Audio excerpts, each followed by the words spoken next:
Find the tune hard or no? That we talking about. I find the tune hard. It's a little 2-minute vibe going on. Taurean, you're muted there, brother. Taurean, you're muted there. Yeah, right. So 2 minutes, it really is a 2 minute kind of vibe. So yeah, like good night, everybody. Good night, and welcome to another episode of the Heights Room. It's your boy Haircutter. We're here with Shankara and Taurean, all the way out there in the stratosphere. So, fellas, how are you feeling? Good night, Jason. What's up? So, how are you feeling there, fellas? How was the week thus far? Everybody safe? Everybody keeping good? Everybody in good health? Yeah, normal for the while.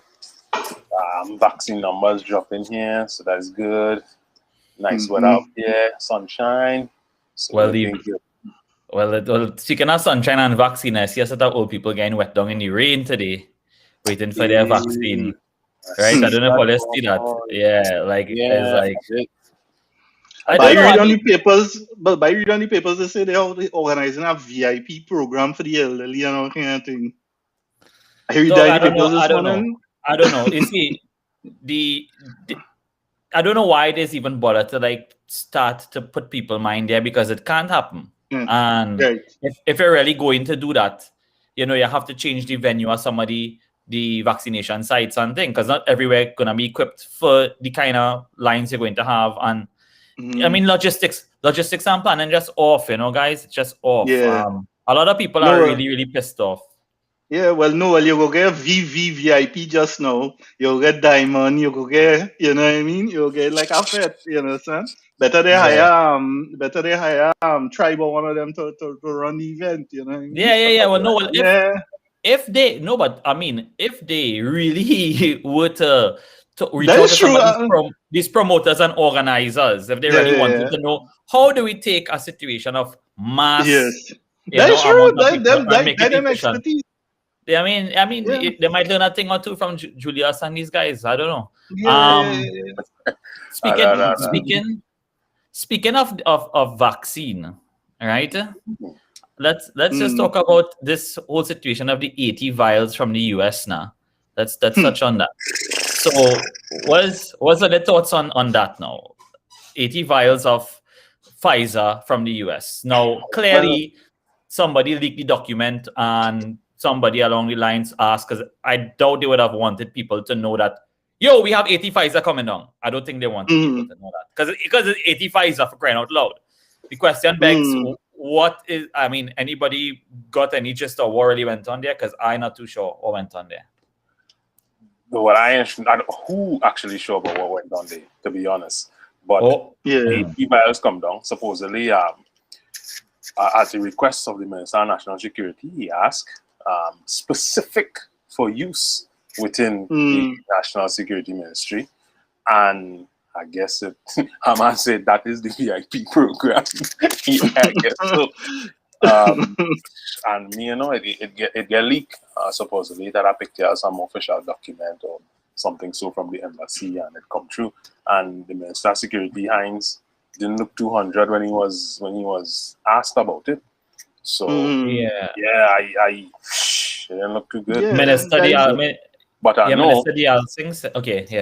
I know that not people like China jump on the US for that, because it's like, are you owning vaccine and all kind of things. So I guess in Trinidad we like to do it big, we like to do it on the world stage, right? So right. I didn't even know it reached all there. News reached all there. Yeah, it reached all there, bro. Big in the US, I see it. It's like so many things happening at once, because you're having the narrative that the US and these countries, we have to vaccinate the world and so on, and people waiting to see what moves being made in that direction.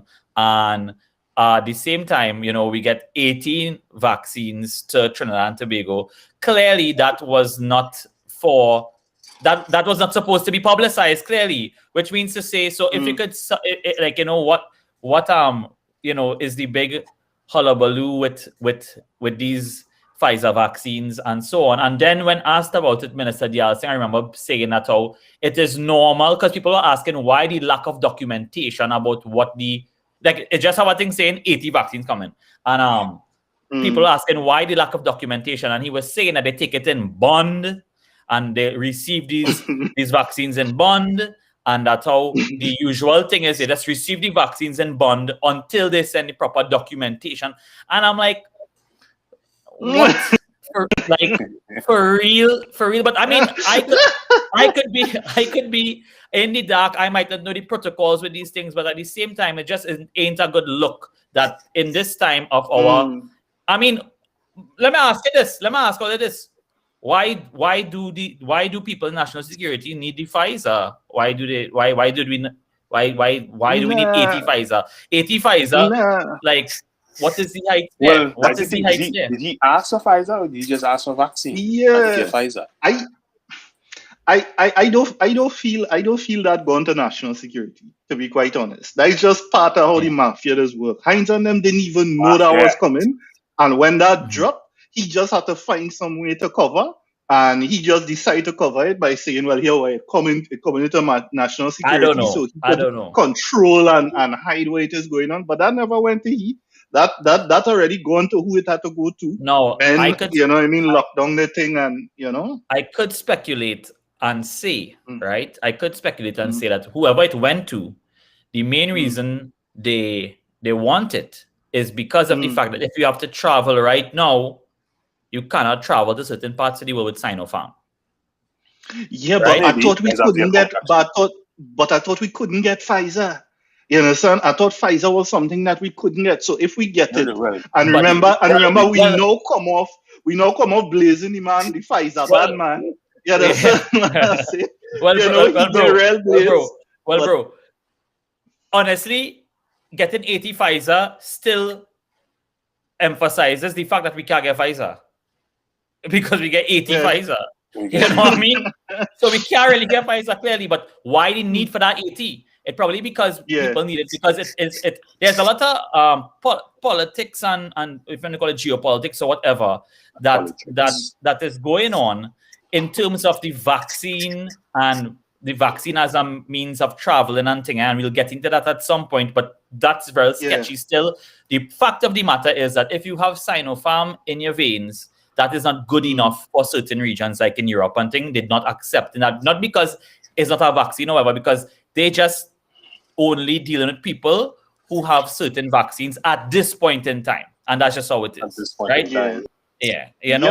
That's just how it is. Yeah, but where you had to go, so where you need this Pfizer vaccine, what could you possibly have to do that you can't do? I don't know. The man provides security for the G7 summit, bro. Come on now. No, speaking of bringing Sputnik. Larry, yeah, man. So speaking of security and keeping yourself safe, we back to the pretty much whole day curfew on Saturday and Sunday, I believe, everyone. So a lot of people are like, God damn, you know what I mean?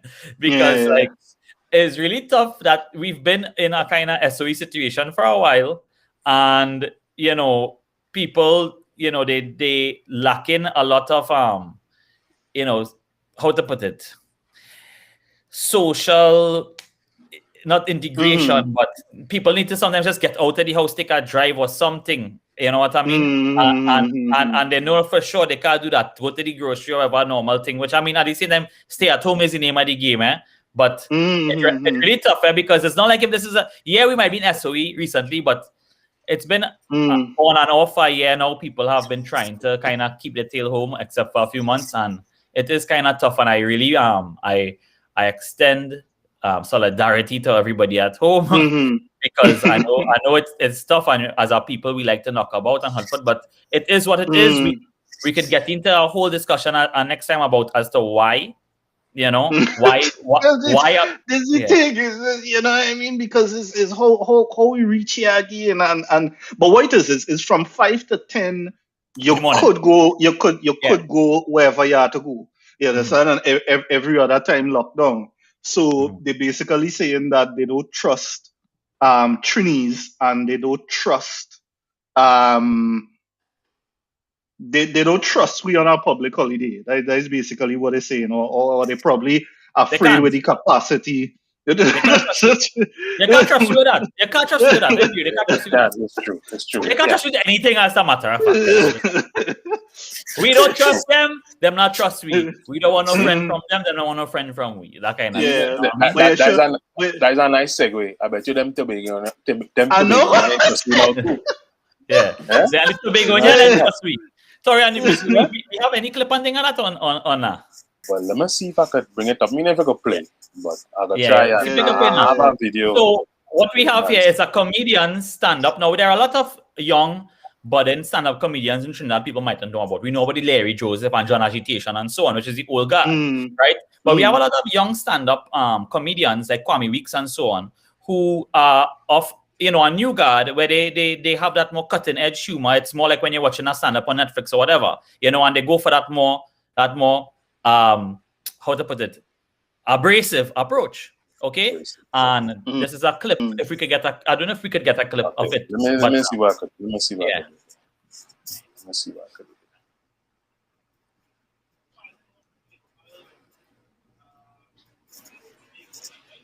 Stop, like pretending you're important.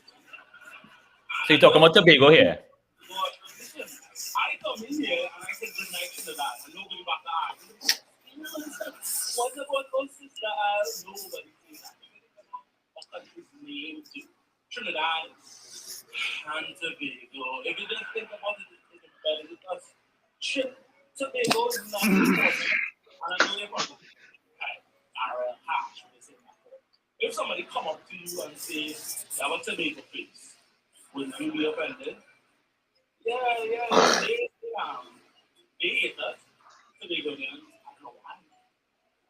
But I walk up into Chinchy Chicken in Tobago and I say, look, may I have some napkins? Oh, it's me, you're from Trinidad. I don't know what to do. So I live to me as a young man, it's hard to get that. I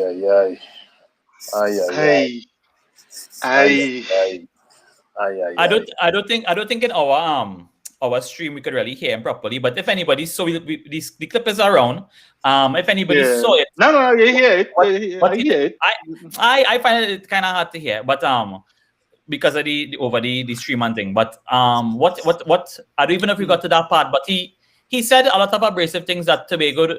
When we go and pretend Tobago when we go and stop pretending Tobago matter, when we go and admit that I think he talked about them being illiterate and all of that, and I thought it was very, very offensive, right? And he didn't come across as funny to most people, and that's fine. You know what I mean? That's fine. I find that it could be in poor taste or whatever. I really think that if we had to drag a man for saying things people go say anyhow, when they're all talking, because he come out as a stand-up comedian. Now he's not a person who come to discuss something on like a morning show or something like that. A stand-up comedian, I don't think that's how he has any really obligation to be, all cut and dry and nice and so on. I find that how in a way it was just I didn't find it was that funny. I didn't find it was that bad either. I don't find it something to be like Minister Nyan Gatsby Dolly, had to comment on it and thing. And I mean, at the end of the day, I guess it shows you that we still have a lot to understand when it comes to certain kind of expressions. Well, I think sometimes things like that, when it comes from a place of truth, people will get frustrated about it because it's a known thing that forget the Tobagonians, Trinidadians, we like to feel better than everybody, What the islands and things, a known thing, Trinidadians like to feel the big. Right. And we treating Tobago like we big. I remember this comic. He was, I can't forget was he nameless? He was the comic name? Andrew Schultz. That is the man. Oh yeah. Yeah, he doing a show, and I tell a man in the show he was from Trinidad, tick. And Andrew say, yeah, Tobago is a nice place, blah, blah, blah. And the man say, yeah, Tobago, we just vacation day. Very dismissive of Tobago now.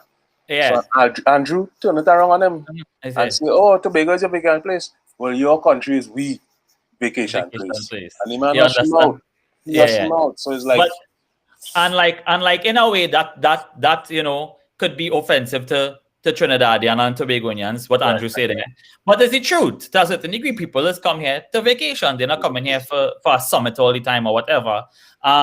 It may be in poor taste, but there's a certain amount of satire attached to something like that. Because these fellas like them, and fellas like Kwame and so on. I don't know if you know Kwame Weeks, right? He's the fellow used to be by the burglar proof, with the kind of hair all out so on in the best. Right.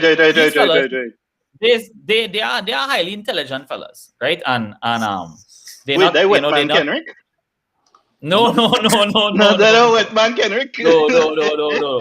I like just like our guest who's coming on, and I bet Kwame's a teacher as well, right?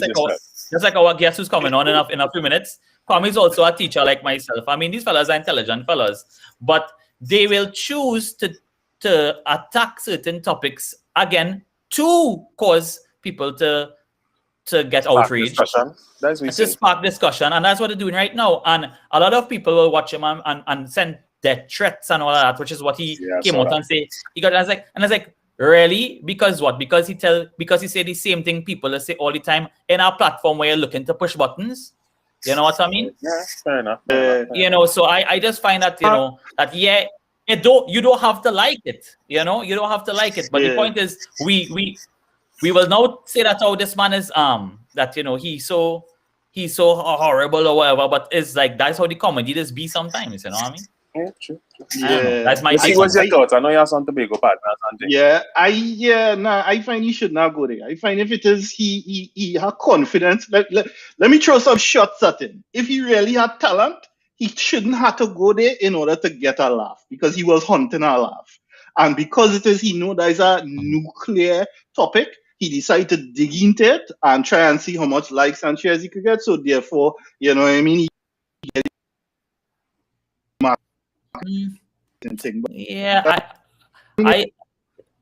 But that's what is done for most of these fellas, eh? Bill and all these men, I think. But you see, you know, I didn't see that adding value, and because no, he will be known as the Tobago man. So what your comedy is no more than what I'm saying. What is his name, Leslie? What is his name? So, What's the you know, but name? I mean, Hernandez, Hernandez. What is the comedian name?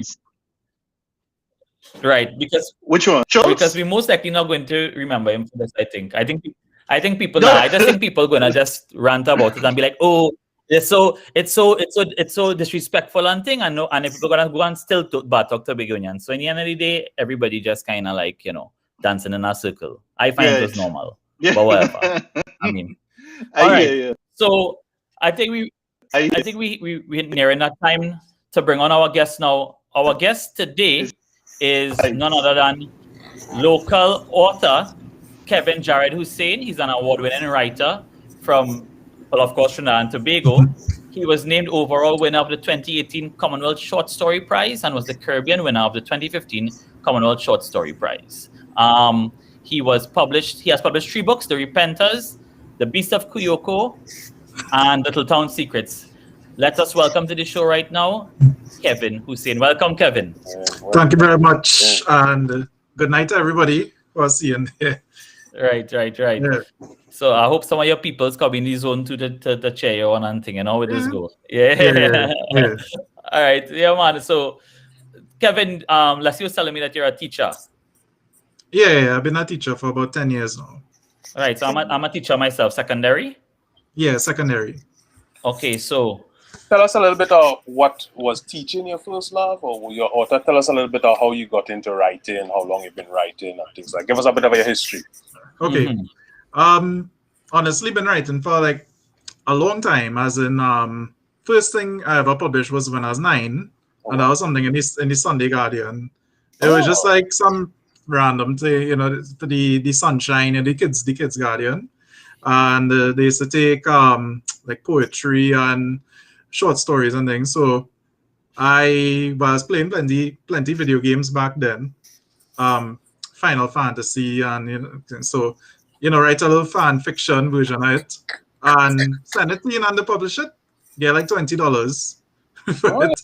And from there, the kind of like when I was in Form 2, Form 3, somehow it was just nice to open up Word and write and not have to worry about anybody had to say about it. And it just become like a habit. So from there, it become like come home from school, write a little thing, and what minute. So it was just a habit that I kept up for a while. Then do literature because they didn't have it when I was there. So do science. So I teach biology and physics. Okay. So but as I always say that back then the science and literature thing always used to go hand in hand. Plenty of science. I mean, I don't know how to write and convey the ideas from like Galileo and Darwin and like reading like Voyager, the Beagle, and how they used to write their journals and things was, I mean, they have to have literary minds. So people always think it's like so separate, but I always thought they was real integral. Yeah, I was like to use the example, like even like code in IT, like with coding, that structured that was invented by Ada Lovelace, who was the daughter of Lord Byron. Right. So she structured like a poem. And so it's like real integral. What school watching the chat here? I teach an upper level educational institute in Shogunas. Yeah. All right. Upper level. I hear you. So so you would say that's how it was one of your passions growing up. Yeah. All right. It was, yeah. And how did this passion now transform into a career? At what point did you make the decision that, I like to write, people will tell me, well, maybe a few people will tell me it's sounding good. I win $20. Yeah, how do we go now? How did you go now and say, okay, I am going to be a writer. I'm going to be an author. What was the transition? The transition wasn't really just one thing, but I knew I always wanted to be one. Like that's something that I didn't know. Right. I didn't know like when it would have happened or how it would have happened or anything. I just know that that's what I wanted to be. And I would keep trying at it. Like regular thing. So when the push come was when okay, so like it had two sides to write. It had like the fun side, which is actually writing. And then you had like the ugly side, which is what you're going to do with the writing. Like when it's done. Yeah. So that side produced a lot of fear because I mean in this region you know what to do. And this would be back in early 2000s or early to mid 2000s, and it didn't really have anything. It's like kind of you write and you know what to do with it, you know who to show it to. Yeah. You really know anybody, so it is kind of there with it. So it had a point where I think like I was in university and I was kind of questioning it, and I was like, well, I don't know, like what's the point really? So first thing that I was doing was looking at local publishing things, local kind of self-publishing things, and when people saying, well, you know, you could get into bookstores and then at least start there. So I had something that I wrote when I was in UE that was like short enough that, you know, you could self-publish it and it wouldn't it could be like, you write this whole big thing and you look into the so it's like a minor, something kind of minor, right? And so it was like a novella. Yeah, it was like a novella. It's like a children's thing, which is how I started with this thing over there. That's which one? Is it Little Town Secrets? Little Town Secrets, right? Little Town Secrets. Don't listen, but this here, and I wanted to start with a children thing because it's kind of hard to get adults to buy books now, but it's easy to get adults to buy books for children. Right. So especially when it's coming up to Christmas, birthday, anything. Little Town Secret. So and it's one storyline, right? It's not like little short stories or anything. It's actually short stories. So Okay. connected, but they're connected. Oh, they're connected right. one person. Yeah. Right, I hear you. Kind of mega streetish kind of. Yeah, kind of like that. Thing. Yeah. So they're connected in one thing. So yeah, well, yeah. So you jump out with that. You went and talked to these. So you kind of self-published that one and kind of way, and you went that way. Okay. Yeah. And then at that point in time, I remember reading about the Little Town Secrets, like when it was released, and it would have been. And I know you've been involved in Bocas a lot and stuff, you know.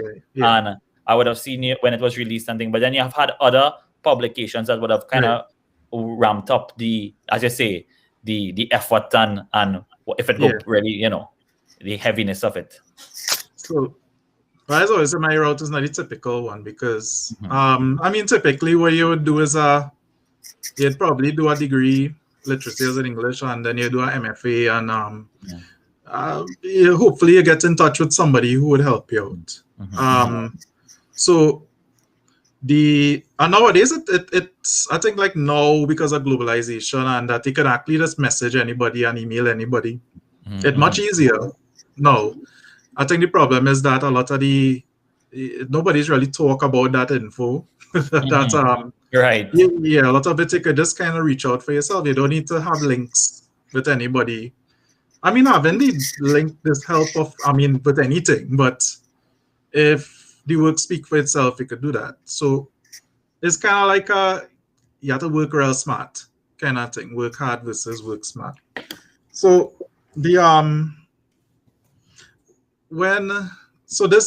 this is actually that Little Town Secrets, like getting that in with, especially I'm a teacher, I could try and get other teachers to see if they could if they was interested, like primary school teachers, if they was interested with doing it with a class or anything, and that's how make some serious with it. Yeah. Right. Yeah. So let's get back a little bit to your question. So I'm noticing a little bit of a theme. Now, is it that there are no resources for up-and-coming writers or people who want to look into becoming authors? Is that what I'm hearing, or? They probably are, but they're not well shared. They're not shared enough. They're not publicized enough. Okay. It would be nice to get like people's stories out there, how they get there, especially nowadays. So, I mean, like the long time thing is, and nowadays you would have to move away in order to, to get into contact with people. That's probably how a lot of the older writers would do. They didn't have a choice. That's how they had to do it.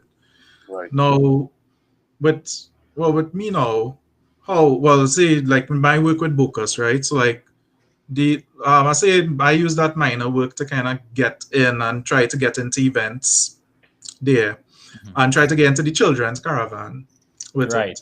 And so from there now, I used to try to enter anything that, and it's at a point now I realized that, as I say, you had that fear with what you're going to do the writing after. And I say, you know what, I had no reason to really afraid nothing. I can't really lose anything. I just enter anything and anything and everything. At first, when you get the rejection and things, you just feel, but that not really. I'm doing it for so long that it's normalized. Just normal. It become normal. I mean, you just feel all this thing, but that's part of it. That's part of it, and it become part of the process. They become part of that. You look out for the rejection, be like, well, you could do it somewhere else. So when I was talking I was trying to see like, okay, which publishers you go with, and other people go with People Tree Press. And I say, well, that's the next thing. I'll go try there. Right. And sending something to them, but they say usually they'll get back to you in a 2 months, 3 months now. So if I send this thing for 6 months, I get nothing. Right. So passport office thing. Yeah. So when what helped was this was around 2015 was shortlisted for Commonwealth Short Story Prize. It wasn't they didn't have to win. They just named this other pop-up there. Pop-up. Yeah, you don't have to win nothing. It just the name had to be there. Yes, and yeah, but the thing is, like with Commonwealth now, it's a little easier to pop up on a list for Caribbean people than with other, because how that's structured is you have Caribbean, you have Asia, you have Africa, Europe, and I mean, if you compare the population, the amount and the amount of people who enter in, right? So but I entered out a good number of times before I get through, and all of a sudden now that name pop up there, people email me back. I was like, we're going to read it and kind of put the thing at the top of the heap now, and then they provisionally accepted because there are a few things that we wanted to go through, and that's kind of how it starts. Right. Now, it have a next fearful thing there. It's kind of like when you start, you have to kind of remain relevant. So, because you have things popping up and you have to keep writing and you have to keep working. You can't just rely on one little thing now. Yeah, one book or one story or one short listing or anything like that. So that pushed me to work a lot more, like to get into it a lot more, much more seriously than I was before. So yeah. But Kevin, tell me this, as a creative, as an author, as a liberal artist, how do you find the time to balance that work that you have to do, that is your bread and butter at the end of the day, being a teacher, and still being able to say, I'm writing a new book, I'm putting aside time for this? What is the challenge there? Is it easy? Well, you say you're a teacher, right? Mm-hmm. Right. So, he's got to take home work and all kind of, right. So, but he's also has some downtime too. You had them 2 months, July, August. Correct. That's actually where I do the bulk of my work, because it's not so much time for me, it's more headspace. It's more like because I could utilize any little time and write down ideas. Right. Something for me to that's the thing. How do you? Right. I mean, I'm a creative as well. I in the realm of music and so on, and I actually teach. Literature. So I went down the path that people that think you would have go down. But me, I write no book, so surprise there, right? Good. Yeah. So I find that it is hard that when you're trying to put out I want to call it a product, but a work of art, okay? That is taking up so much of your mind, and you need to be in this headspace, and you really need to be able to concentrate. Sometimes as you say, you had the 2 months for a thing, but the book itself could take much more than 2 months, and you will utilize that 2 months to get a good bit of it done. But keeping yourself inspired, keeping yourself feeling like this going somewhere, while balancing the fact that you have to wake up and go and do your 9 to 5, as they call it, which we use 8 to half 2. But you know what I mean. So what keeps you inspired? What keeps you motivated to write?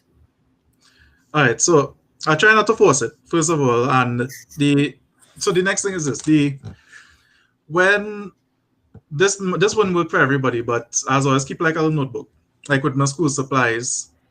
Anything I come to mind and write down could be any rubbish. It will go in there, and it's when I reach home, what I would do is try to translate all of it into something. So, and I wouldn't be in the actual headspace to do the actual work, but for me, I know once if I just lay some kind of foundation down, at least as a start, and I will be able to pick up. So there's a next little trick I have here.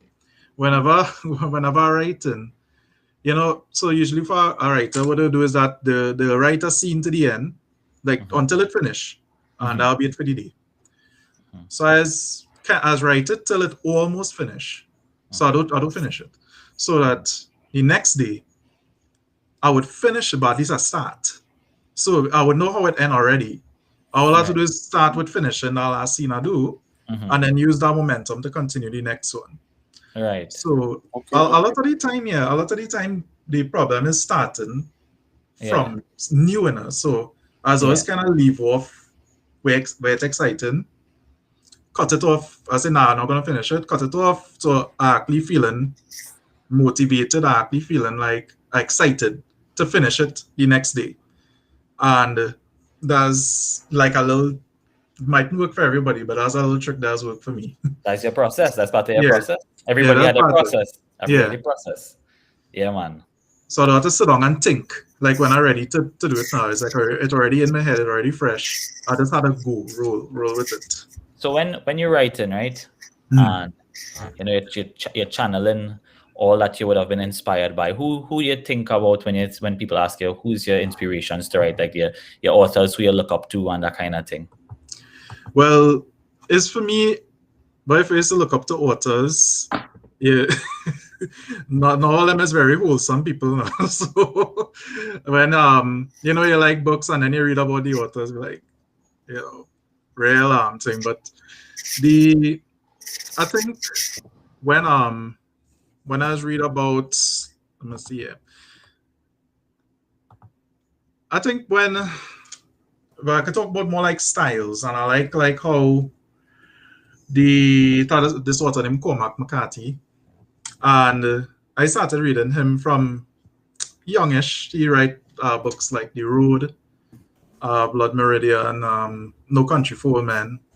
Right, and big one, yeah. So he have a way in which he's structured the actual paragraphs to fit the story. So like The Road is like post-apocalyptic kind of thing, right? So he structured the actual words, the paragraphs, so on, the pacing, how you'd read it, to have the sparseness. Right.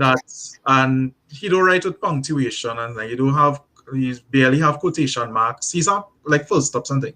He's kind of bending there. So he's up or something. Yeah. So that's like to reflect the kind of sparseness of the world now. So when I see things like that, I'd be like, well, that kind of is that's like, good.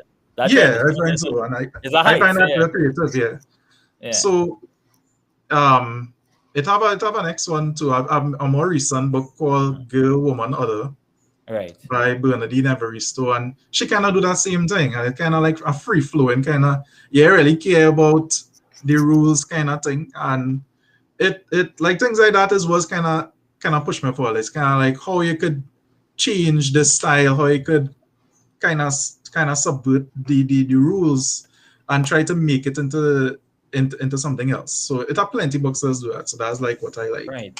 So what do you do in your writing that pulls from that? Where do you subvert? What is your thing that you do to subvert? Honestly, I don't really think so much, but I like reading it. But I don't really think so much about subverting. My whole thing is that I just, some people would say, like, some not in Trinidad, and people who are unfamiliar with Caribbean literature, like people who never read Caribbean literature, find like actually using Creole is kind of like subversion. I don't think so. But we don't think so. But for the person out there, it is. Do you use a lot of Creole? Yeah. You use a lot of Creole in your writing. Yeah. A lot of it. So whether it's even the Repenters, the whole thing is in Trinidadian Creole English. I would say that is a big for the world stage. That is a big subversion in a way. Yeah. To write you, so you tell me the whole book, The Repenters, is in dialect more or less. Yeah, the whole thing. Yeah, start then. All right, and but is it written with a foreign audience in mind? Would they be able to read it, you think, or is it written that only a Trinidadian can read it? Right. So there's the thing. When you write in Trinidadian Creole English, right?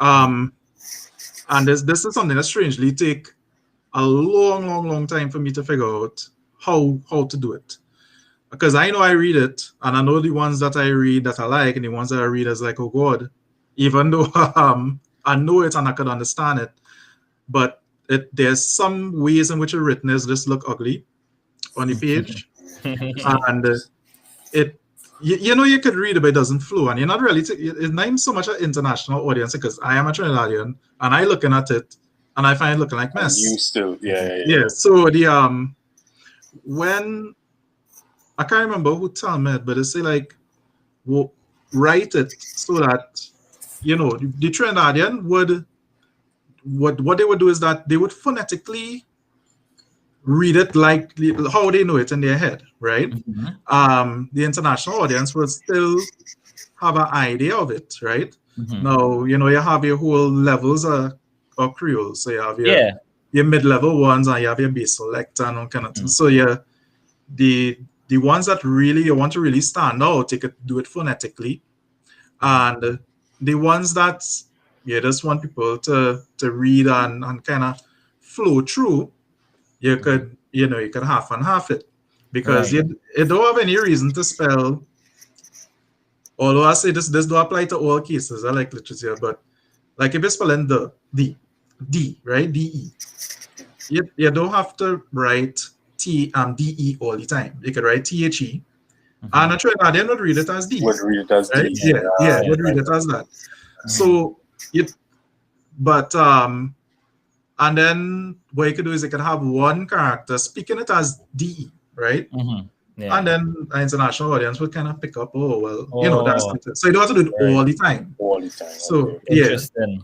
Yeah, so it makes it easier to read for both cases. I don't know about other people. I know from my cases, when something written phonetically right through is a kind of chore to read. I know that's not the same for everybody. Yeah, you would imagine how sometimes, like when I teaching, children, a lot of children have literacy issues, and other children, they read below the level that they should be reading at, in secondary school. But funny enough, when they do pick up with something that is totally dialect, they read it worse than when they struggle to read normal. Yeah, because like it is be so like different to what they actually the brain trying to process. They just take longer to read it. Like if we're doing Curry, remember that book Taurean? Curry? Yeah. And Carrie is real plays and it's dialogue and they're talking in broken and thing. And the children is kind of, not all of them, but the ones who have who's read slower, they read that line much slower. Than and it's just a thief too when you look at it. It's like I thought they would get this much easier than because that's what you're talking. That is but it's kind of funny in that regard, It's kind of funny. Let's see what you're saying there. I think Leslie have a delay or something on him. Could we hear from Leslie at all? Leslie, there, bro? I was hearing Leslie. I was hearing him. But anyway, so when it comes to Caribbean writers, are there any Caribbean? Okay, let me ask you this about Caribbean right now. We tend to have a view of Caribbean writers. No, we're not hearing you, Les. We tend to have a view of Caribbean writers of who have achieved greatness. It stops at a certain point, I would say, in history, if you know what I mean. For whatever reason, you think about Lovelace and you think about Naipaul and you think about Walcott, right? And I mean, of course, we still have great writers and so on. But what would you say is the reason for the lack of presence of within culture that we have this great writer? You know what I mean? What do you say is some reasons for that? Because I would say, from a layman's point of view, you don't hear people talking about a writer currently like they would talk about the oldies. You have any thoughts on that? Okay, so I think, you have the old guard, right? And they would be the ones who they break through, right? They would be Nation and thing was still younger, and it was exciting to get them things out. Yeah, and that would be celebrated for a very long time. So you'd have your San Selvon and right, which all them things are great. And so and then what would happen now is that the people coming up, so you have this gap now, right, where you have these people start writing all the time, but what's happening now, I think he come back there, yeah, right. Yeah, so I would say that does it getting revived a little bit because we have people now who getting into things like Caroline McKenzie with 1 year of ugly, you have Ingrid Prasad, Right. you have Sherry Jones from Barbados. Right. It's and this is because again globalization. You have also is that is saying the wheels turning now for yeah, like people of color kind of literature, right? So right. You had to hop on it. Correct is right. Correct is right. It had a point where you write any vampire novel, you get through. At a point you write some kind of young adult fantasy thing, you get through. Harry, when all them Harry Potter things was coming out, you come on here, right? Yeah. So it have a vehicle moving now, and I think like people who had the stuff ready nowadays. So people had the stuff ready. They once they submit it, that's what people looking for. I think like it has changed over time, and cycles. Back then the wheels wasn't turning. The wheels turning now. So take advantage. That's one way to look at it. Interesting. I hear you. Let's see. Let me see if you can come in there now. Yeah, are you in, man? Yeah, man. Yeah. All right. Yeah. Nice.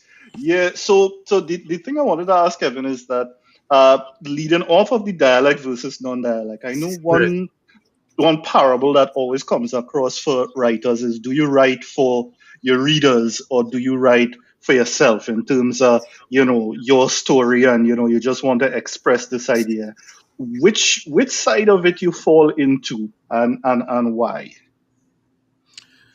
You can't think too much about readers, no? Because readers that's why I'm saying it's changed over the years. So like wind blowing. You can't think about it too much what people would like, because then you try to please everybody. And so I think that so a lot of it is I would only write things that I am interested in. So when I do it now, I mean, you always have to think about, especially in the beginning, when you're still established and your style and your voice, you always have to think about how would people read this? Would they get what you're trying to say? Of course, you want your ideas to come true. So in that sense, you have to write for your reader, but that's just technical skill. It's just a technical skill, not so much taste and I want them to go like this, right? So yes. That's how it is.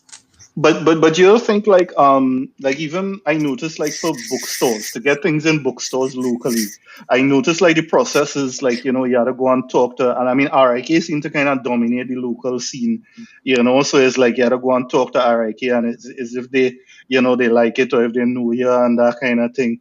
Wouldn't that kind of fall into a similar category like for you, Cutter? I mean, we still had children growing up in literature class having to read the Pearl,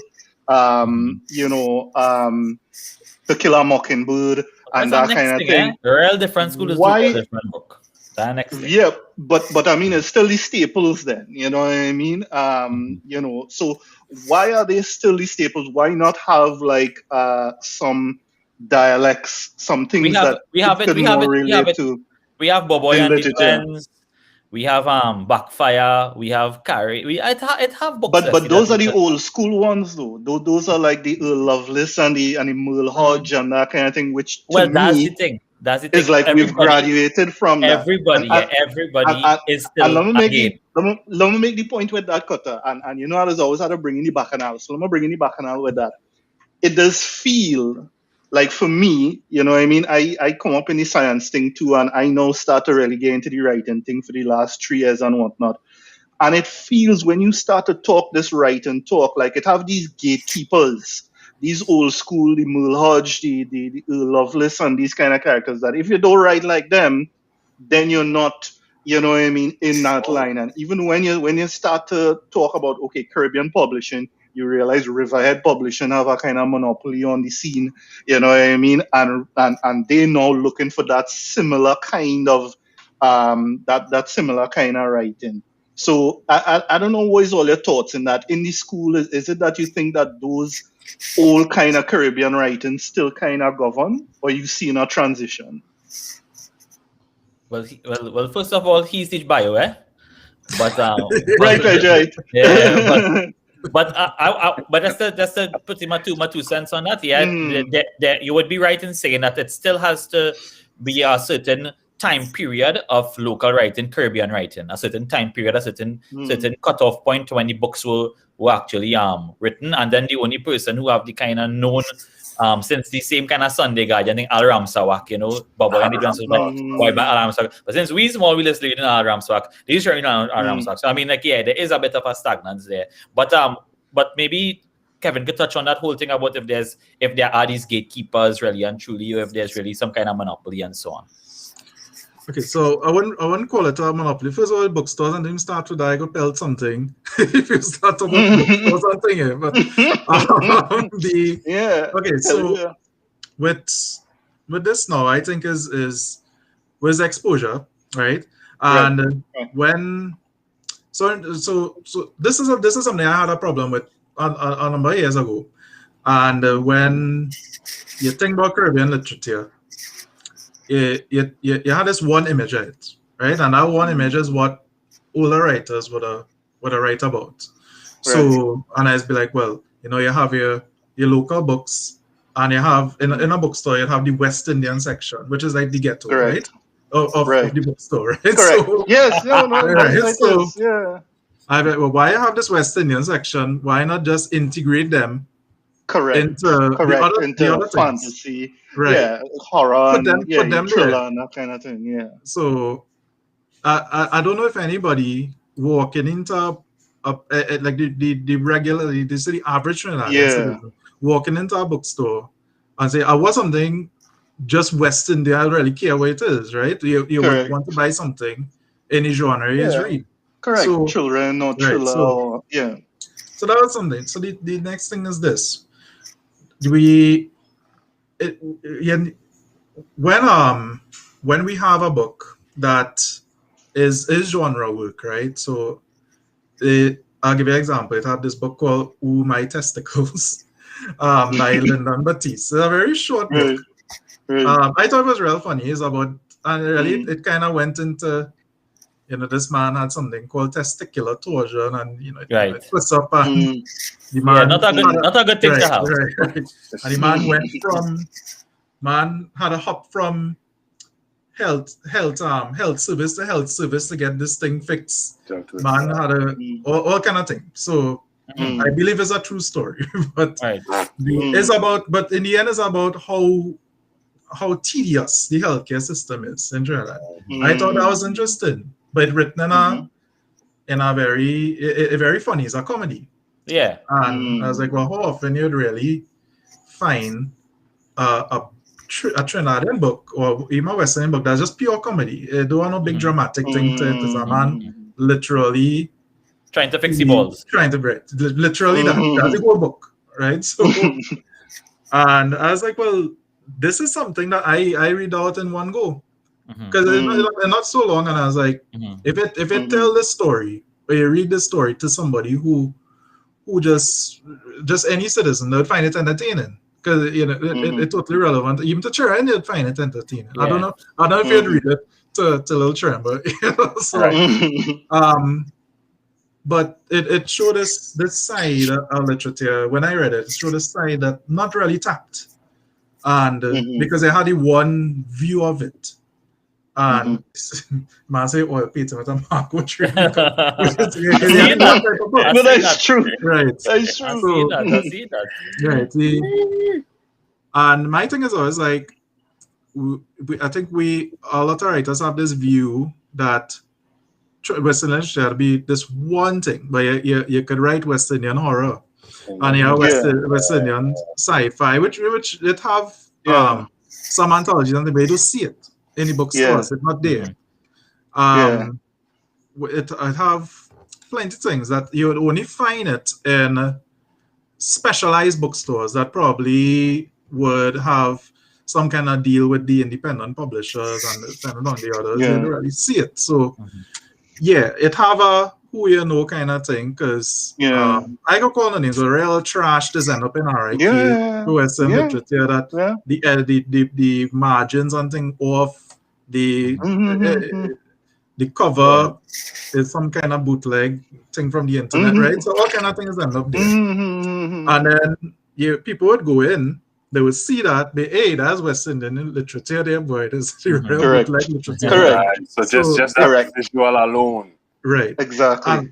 But people who know better know that that's not the case, but it do that's not the, I mean, it don't really have that much people who know, who are aware of it. So I'm not aware. But even that, Kevin, so like even taking this comment that this guy made there about every book in the West Indian section is some book with an oil painting of a mango tree on the cover. That is so relevant, because let me just talk covers now. I mean, I take time, over 6 months normally to really develop a cover. And sometimes covers just come to you, you know what I mean? And I look at the covers for your book, Kevin, and I see the innovation, and especially like the Repenters one with the wolf on the other side. You could get a feel in terms of what, but again, bookstores and thing wouldn't want to, is like, they don't like that. If it's not the mango tree on the cover, is not West Indian. They don't see it as a West Indian. You understand what I'm saying? What's your thoughts on the cover thing? Because I find like even on the cover, the Mafia and Marlon James, by the way, had broken a lot of those stereotypes when he had come in with his stuff. I assume that the bookstores that, as I say, the West Indian section, I don't think they really care about it, because people would come in to buy something. I don't think like the average customer going to come in and buy a random thing from the West Indian section. Is either somebody tell them it found here and they'll buy it. They're not going to impulse buy it. They're going to say this cover looking real good, but this looking good. They're not going to do that with the West Indian section. So is either like the author tell them it there, or is something that they hear about and somebody say, hey, it's in this RIK or it is in it, right? But somebody who just browsing probably not going to do it. So in terms of the covers, well, me, I do design my own covers, but you just have a little say, so you could give an idea or you want this same Repenters one here. The person actually do this cover was my wife, Portia. Okay. Yeah, nice one. Nice, real good. Shout out to the wife. Yeah, so when she has skills. Yeah. So when I say we come up with the idea and say, well, pitch it to the company and see if they can take it, and they take it. Yeah. Right. Yeah. So it brings me to that you say pitch it to the company, right? So you have that you have this kind of thing like the record label, you know what I mean? You have to, the label have to agree, the company have to agree. Well, first of all, we have to establish let's take it out and you can ballpark figure it here, Kevin. Out of all the books in Trinidad that might be on shelves, how much of these books would you say are published by a company or as opposed to self-published? Self-published. Like ballpark. Okay, so all right. There's actually more books published in Trinidad than you think. Because if I look at the NALIS first-time authors list is being loaded with people. Okay. So a lot of it is no. There's the thing. So it's not nothing wrong with self-publishing, right? I mean, I do it, and it's something that if you really know what you're going to do with it after, even that the my testicles thing was a self-published thing again to a bookstore. No discredit in it. Right. Just wondering, what's the ratio? Yeah. So the ratio is, you mean, okay, so what kind of, like local authors or authors living away who write about local people. Local? Yeah. Ballpark. if I had to say, I would say self-published, probably 80 to 90%. Right. Right. I was thinking. Right. So, And but your books, your recent books especially, and we're gonna come to the new one that is due right just now, and that whole deal. But you have done how much major publication so far? You would say 3? Well, yeah, the Repenters was people, so there's a right. there's a small press, but still, Right. you know. Beast of Kukuyo was so what I was on is something called the Burt Award, which they don't have again. Okay. And the prize for that was that to get a first run at 2,500 copies, and they get to distribute it all over the place. And well, the new one that coming is a major one. Well. So the first one was self-published, the Little Town Secrets. Yeah, that was self-published. And then the next two was pretty much published, third party somewhat. Right. So let's move on to the new one. Leslie, maybe you might want to take over because I know you would have. So and this one is very interesting, Kevin, and to probably segue into that, because I read the post that you did, a very informative post on your Facebook page to give people an idea as to, this ain't now come. And I remember listening to a seminar given by George Martin, and he always complains that people only know about the Game of Thrones, but he's been writing for 25 years. You know what I mean? And he has so many, but people only know about Game of Thrones. Book fairs outside of the Bocas, what other book fairs or stuff like that, book gatherings you had to go to? Because it seems like you went to quite a few before you sort of got this connection to Bloomsbury. Book fair? You tell me. I don't know. Which book fairs? Okay, serious thing here. Local thing. The only real thing that we have is Bocas. The other things is you had the Brooklyn and Miami book fairs. I didn't go. I got I got an invitation, but things happen. I didn't go. But right. Even that day, you'd find yourself lost because those things are huge. And that's it. Really, the only regional thing, the local regional thing is Bocas. Right. Wait, so for the people who listen, what exactly is Bocas? Just clarify. It's the local literature festival. So like but regional, I should say, because so is basically is like a convention, so to speak. But for writers, you have readings, you have panels, you have launches, book launches.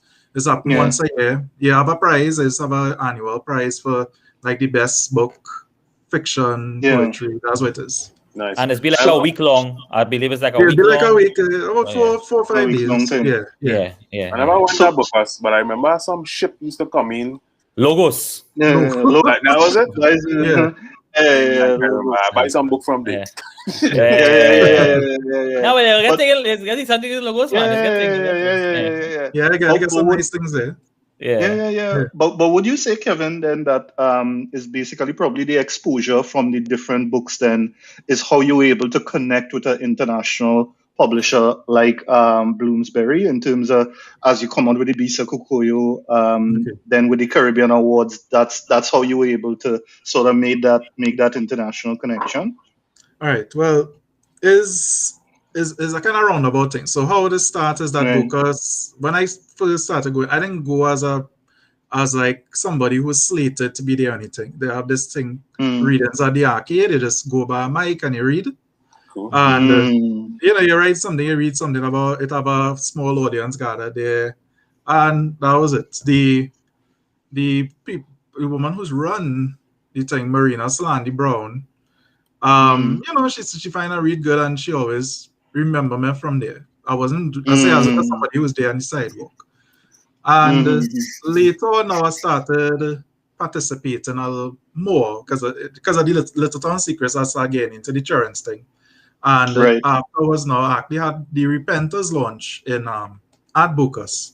So from there now, what she did is what she does is that she puts writers' names forward to if there's an agent who comes to Bocas named Claire Alexander.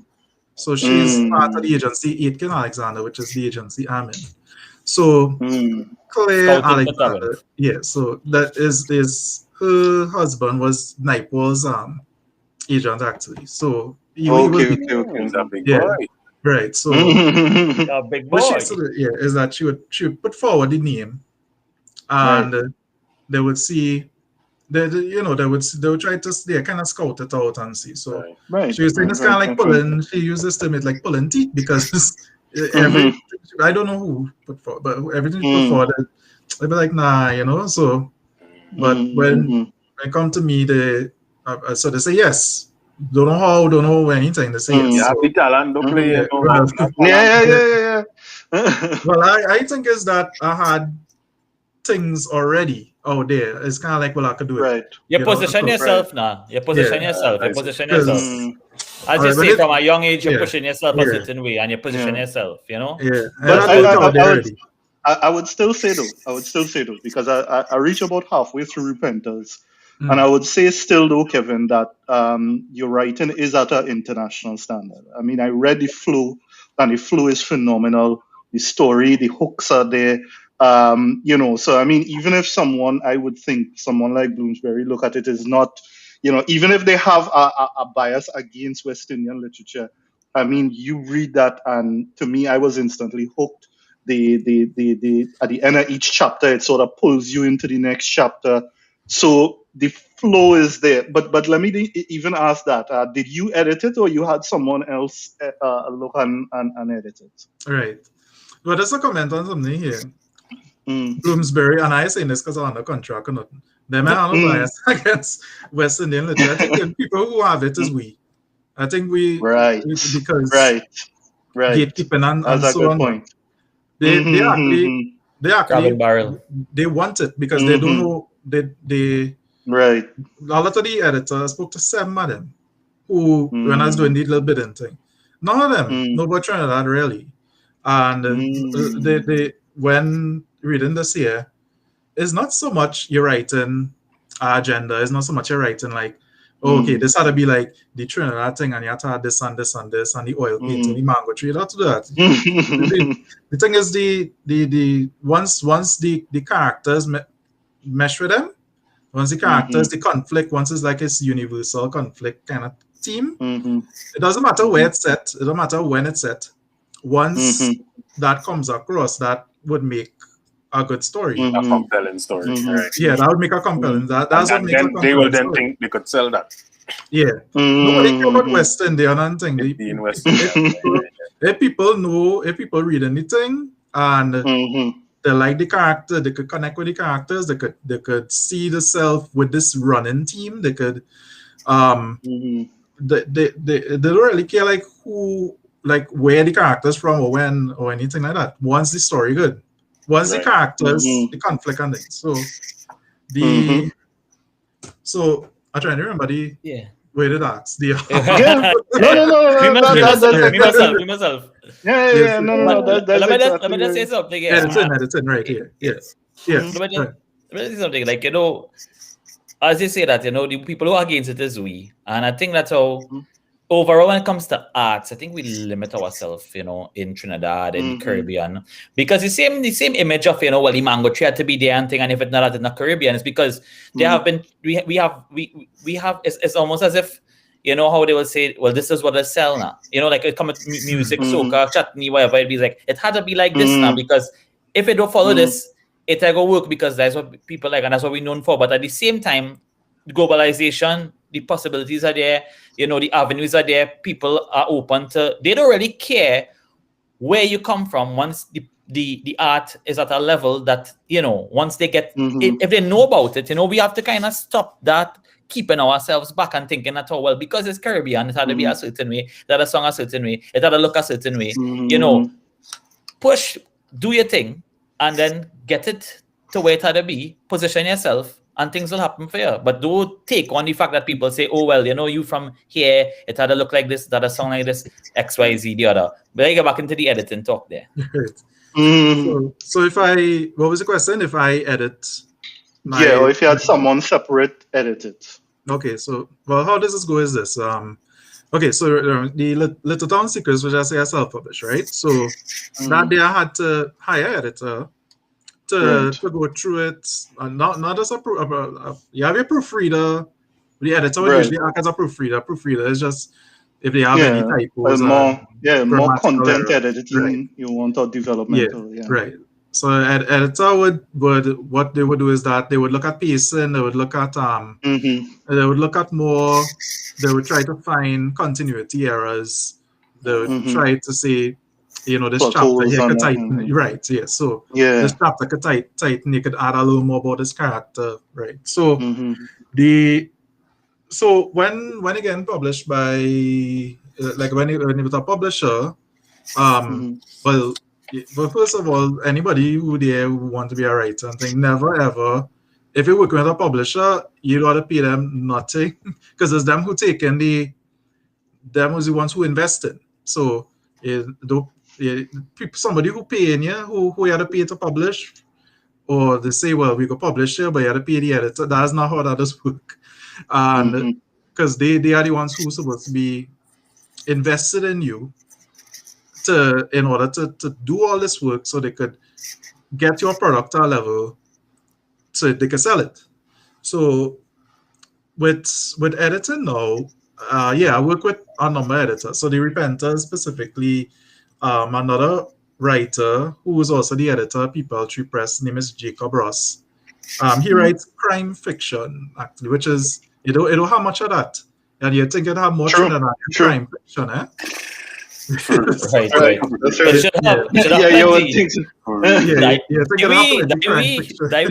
Just that story just the other day with the woman who keep the child and chop up the woman. Anyhow, you come to anyhow. CSI business. CSI business. That is something waiting to happen, like big Trinidadian crime fiction. Right. Yes. Yeah. So definitely. So we had a back and forth and usually editing process. The one for this one, this devotion, this was probably the hardest one to go through because of the amount of things I had to take out, the amount of things that had to expand. But typically that will take a number of months. It will take a good 3-4 months and is make a question everything that is make a question how good you really is. In the end, it is always the process. It's always make it better. So, like, I'll give an example here, like how much you need an editor. Bista Kukuyo, right? Right. I have a scene. I like to talk about this scene. I work with an editor. Well, she's the person who's run Blue Banyan Books, and Tanya Batson Savage is her name. And it have a scene where it have these two child protagonists. What they do is that they hotwire a car. They go somewhere. They get in trouble. They run back in the car, and then one of them turn the key and drive off. So I read this thing 10 times, right? Right. Yeah. Right. It's because you focus on it, you catch it better. But when you're writing, you ain't gonna see that. When you're writing it now, you need somebody to pick up that. They never had no key. So the hotwire the thing.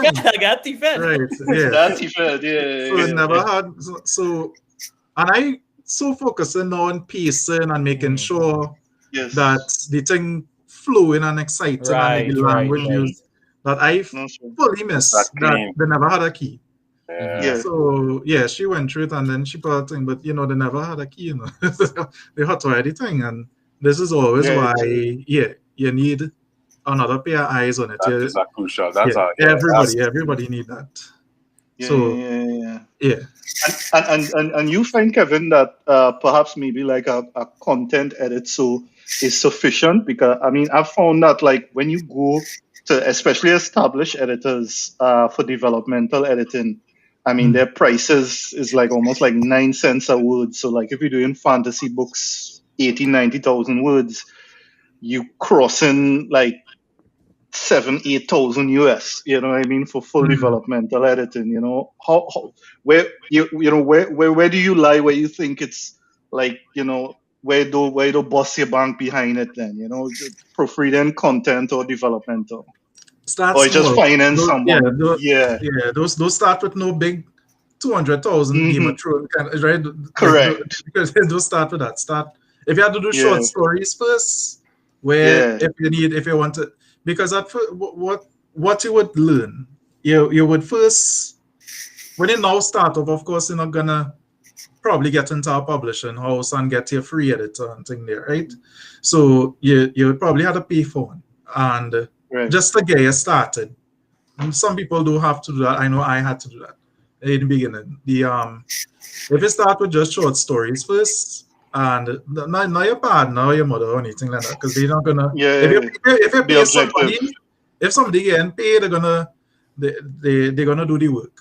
Proper, So, yeah. So when you do this, and if you start off small, you would learn, you would get an idea how the process should go, how it should be, and then you would get better at self-editing. And all you really just need a real good first draft. It don't have to be perfect. And once it gets sent in to, well, usually, okay, so this is something that is not really talked about. So I say all this roundabout thing, I had to get an agent, right? It don't have to be like that. You could actually, I went on the people website, and the same agent I have, the man just have, if you have a manuscript, this is the type of work that I like, email me, put it how much chapters, and if I like it, I'll get back to you. Right. So it could be as easy as that. So there's a number of agents per agency. Some of them focus on different things. The one I have focus on more literary fiction, which is what I write. So you have ones that focus on fantasy, ones that focus on sci-fi. So you have to find the one that excited about your work. So when you start off now, and you might start off with just a short story in an anthology, or publish on part of an online blog or something. Don't publish anything for free, by the way. Or if they want to publish something, let them pay you. Right. So, if they want your thing, let them pay you. You would learn, and then once you have that good first draft, and a good publisher and a good agent would see that it have promise, and if they feel it's worthwhile, they would say, well, see if you could do this and that, and if you could send it back, you do that. It don't have to be professionally edited. That will be done by the person published. Then we'll do that. So not like you have to blow 8,000 US on all kind of thing. Yeah. That's right. Yeah, and I mean, one thing I wanted to delve into. I know. I mean, we now start talking, and I mean, it's already, you know. But tell me, like, so for the 3 different stories, Bisa Kukuyo, Repenters, and the other one.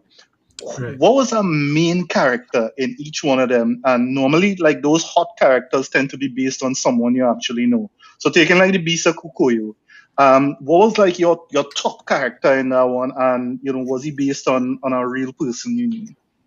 Okay, so to kind of give an overview, first when I was write about anything, I have what I just like to call, I just call it this a dramatic axis or a dramatic axle, and it's just, it is be like a phrase or a couple of words that if I write in something, the whole, however long the novel is, it cycle around that. How to cycle it, how to rotate around that. So like say reading the Repenters, the one I had in mind was God watching the angels fall. God watches the angels fall. And that was all like anything I write in, it will encompass that feeling. Yeah, that feeling. The one I had in mind was Memories of Murder. And anything it just had to revolve around that. So yes. from the main character to antagonist to the team, anything, any setting, any way in which I describe anything, it will revolve around that feeling. That makes it easier for me because I know how to set things now, to write these set pieces. So when my characters, like the Repenters, the main character name is Jordan Sant, and grew up in a orphanage. Parents got killed, right there. Got killed in that area. So his parents got killed when he's very, very little, to the point that he can't remember. And he grows up in that orphanage and sees the orphanage is kind of like a microcosm of the world around him, because people growing up, people changing, whereas he feel like he's static. He can't move on from everything. And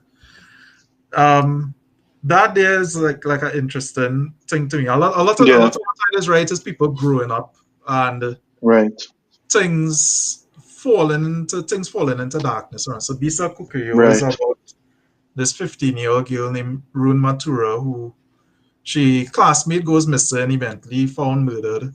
And it's not so much about the murder, it's so much about how people the 7 days thing. 7 days passed, everybody good in the village, nobody care. After that, the real uproar and thing when it happened, and then 7 days, and she find that is wrong.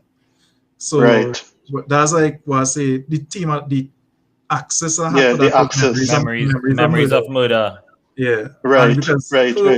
So her own mother succumbed to that. Same thing. And nobody in the families want to talk about it. You see, no man, that go on, but again, vexed with that.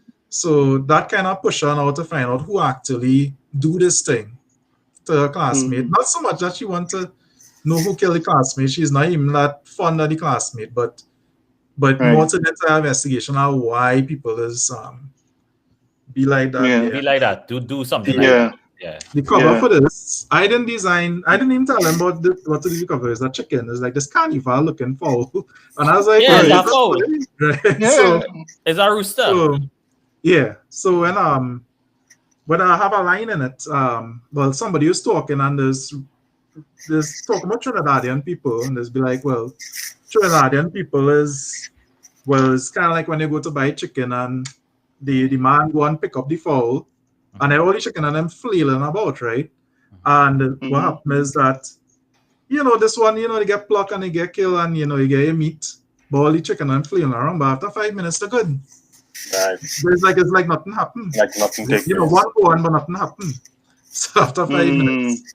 So I actually thought whoever did the cover there, I actually don't know who did the cover. Who did the cover there was, I thought it was a nice No, it's our vibes. It's our vibes. And the thing about it is that when I because out here, I quite out here in Micronesia in the Pacific, and as soon as we connected, and I tried to get a physical copy of the book, and it taken long to ship because Micronesia kind of far, but that book was a vibe because I from Cedros originally, Granville, right? So when I look at it, I get kind of Moruga village mythology kind of vibe.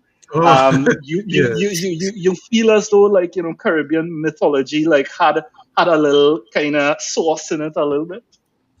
Not mythology so much, but it have a lot of it is very grounded, but you have that rural life kind of rural, who will talk about we cursed and devils among we, and them kind of thing. That demons among we, that zombie. Zombie. So a lot of it written like a horror.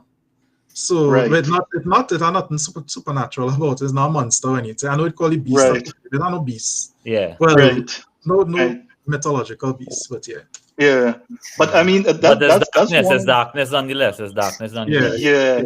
I mean that's one of the things I liked with it, Kevin, because I mean that was one of the first books that I would have written, a horror, Extinction, and for me I struggled to find Caribbean writers. The same thing we were talking about, like you just want to go in the horror section, and so nobody wrote about horror, and that definitely the Repenters definitely pulled me with that one, and then Bisa Kukuyu definitely come out with that. But for me, when I had to look at, well, what kind of, because for me, what I was writing was a gothic horror survival. So I had to go to like something like Dracula, and it was really hard to sort of to pull that across. And I had to draw on a lot of experiences.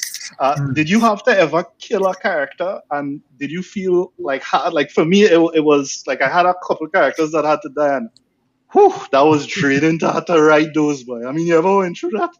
Yeah. I mean, it I guess spoil nothing, but yeah, tough characters that die, and it Can't spoil it, can't spoil it. Nah, you can't spoil it. Can't spoil Don't do that. Don't do that. Don't do that. yeah, the characters that had to die, but it is a weird feeling that when you do it, even if you know it coming, I'd be like, oh, okay, I ain't really going to write about them again.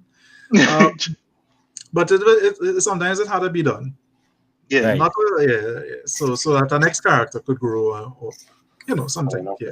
At this point in time, we'd like to let the audience know that if they have any questions for Kevin at this point in time, they can put it in the comments and we'll get to them as soon as you put it there. So we're just going to round up in a few minutes. So keep them questions coming if you have any. I have a question though. So Kevin. Yeah.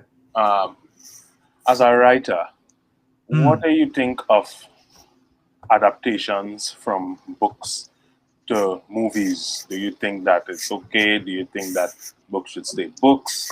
Just curious, as an author, what's your thoughts on them? I don't know see with it.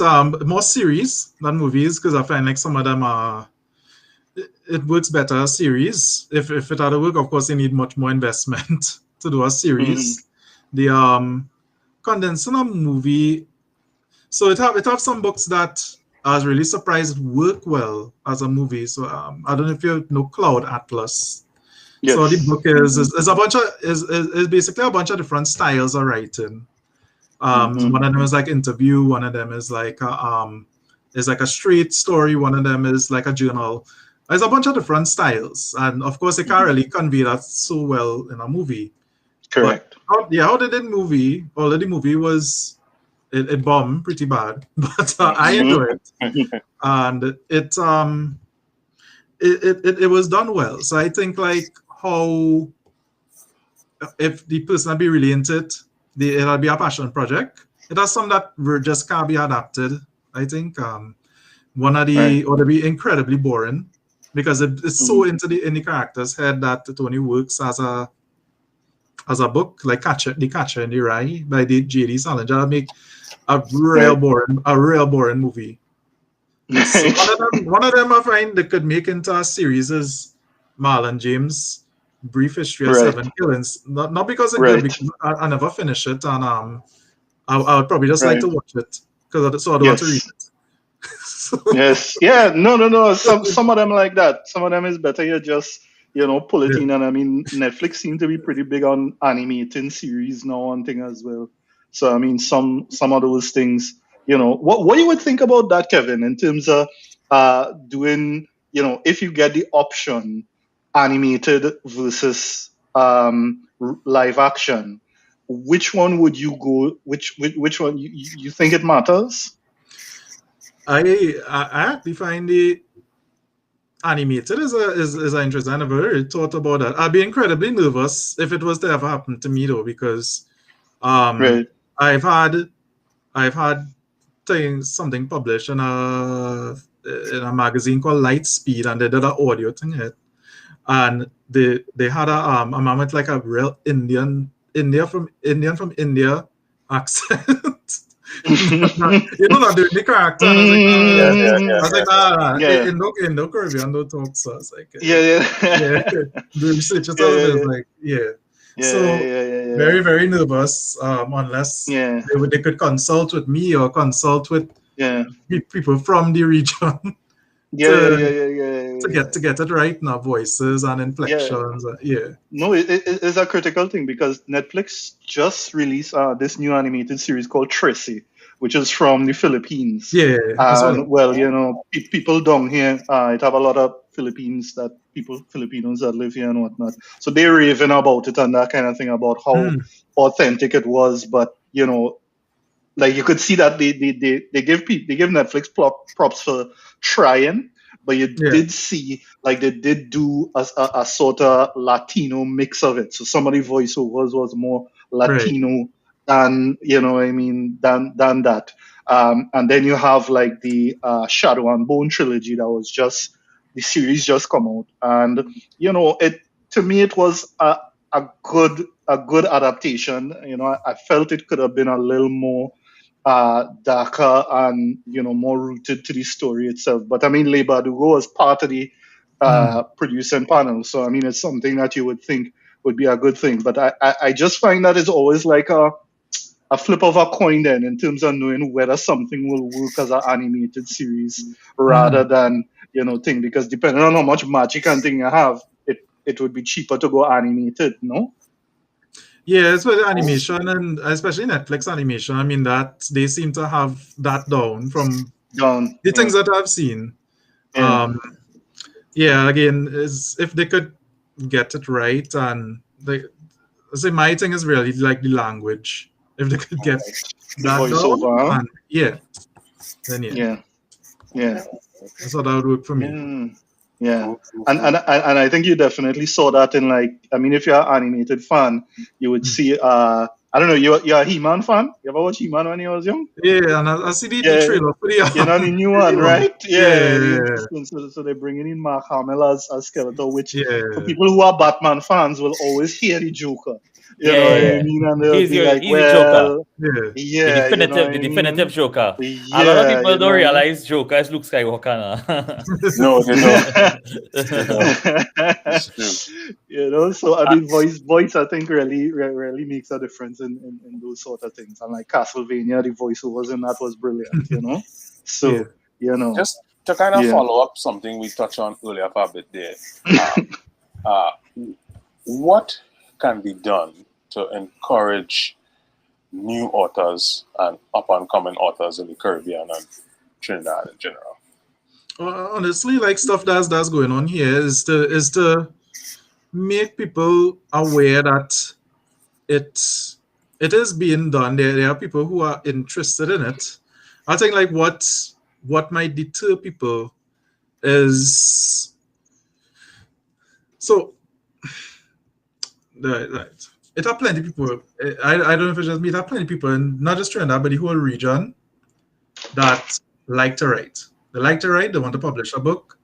I think is a high amount of people given the kind of short shrift literature that's get here. It probably have more people who want to write than people who want to read. So to get them to take that step further though is, I think they need to have authors come to them, talk to them, not just people who was published long time, and you know of course they see them books in the class, and it mightn't. It would tell the stories that are really good, but it mightn't be the stuff that would get kids excited. And because it's usually not the genres that, if they do read, it's probably not the ones that is read. It's like horror and sci-fi, the ones that we are accustomed to seeing all over the place. So in terms of like in the region, I think people who have broken through.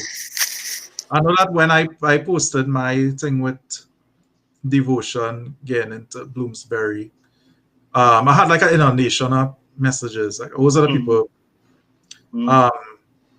just you know how it happened. As I end up writing that long thing as well.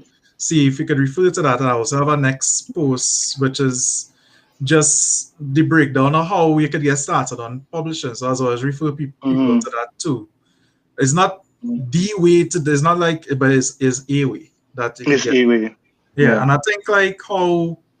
You know, like Lewis say you want to be a doctor, right? You know, you have to do your bio and your chem or whatever, and you have to, see if you get into Mount Hope, you spend your years, you do your internship, and you become a doctor. And even I never wanted to become a doctor, but I know how you would go about doing it.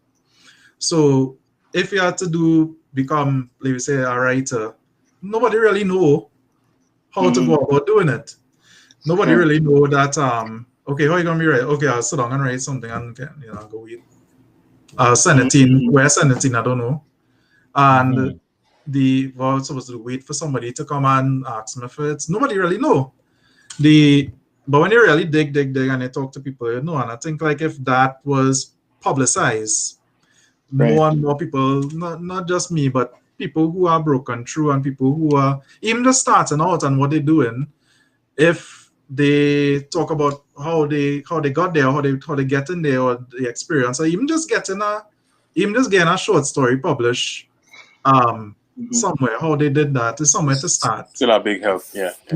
And all the things yourself, because at least you know a stepping stone. You have others who going through the same thing, and so like I connected not so much a writer's circle or anything, because that could go bad real fast. But it's just awareness. There's the fact that people do anything. This is how you could do it. This is how you could get into it. Right. And that's kind of how it is here. Yeah, the scene, people have to know the scene how to build all the art scenes, there's so much more that could be done to make them more cohesive. And I mean, a lot of it comes down to the fact that the authorities who get in the dollars in the certain ministries, and they have to look to see how they're really trying to integrate all these different creative fields back into the education system too now, boy. You know what I mean? Because like that's where everything's supposed to be taking place. But one can only hope. Kevin, we want to thank you a lot, brother, for taking this time to come tonight and talk to us. I have never read one of your books, but I sure will make sure and do so now that I have spoken to you, and I'm sure a lot of our viewers will do the same. I want to wish you all the best with the upcoming book with Bloomsbury, tentatively called Devotion. We don't know if that will turn into a ram goat or something of the nature, but we will see how it goes. But it was really, really enlightening to have this discussion with you. And we would love to have you on again at some point in the future. So thanks a lot for that. I know Leslie was most joyous tonight to have a fellow writer in the scene. All right. Well, thank you very much for having me. Yeah, brother. What's the name of your 3 books again there? And let me see the art. Especially what your wife do. What's your name? The Beast of Kukuyo. Right. That's the one about the memories of murder. Right, yeah. Right. The foul. The Repenters, I think this is the one Leslie was reading. Yes, sir. Yes. So, there's the one my wife. That's the one I want to go into first, Yeah. You like that one, Koto. Yeah. And well, nice. This one I don't know where Little Town Secrets. Yeah. So this one you probably just, if you want to get it, you'll probably just find it on an ebook or something. Right. Yeah. Right. It's a wrong. And never know. We could probably one day have it in one of the schools or something. A book like that. I think that is a looking like prime candidate for Form 1, Form 2 literature. What I mean? Form 1 is a good thing starting place with it. Yeah, definitely. So from everybody here, brother, all the best. Glad to have you. Hope to have you again soon. All right. Everybody take care from all of us in the Heights room. Glad to have all it tonight. I don't miss some of the questions because I had a low outage with the internet day and how this go, but everybody. All right, brothers. Everybody, bless us. You go pick up. Yes, sir. Yeah, man. Bless. Later.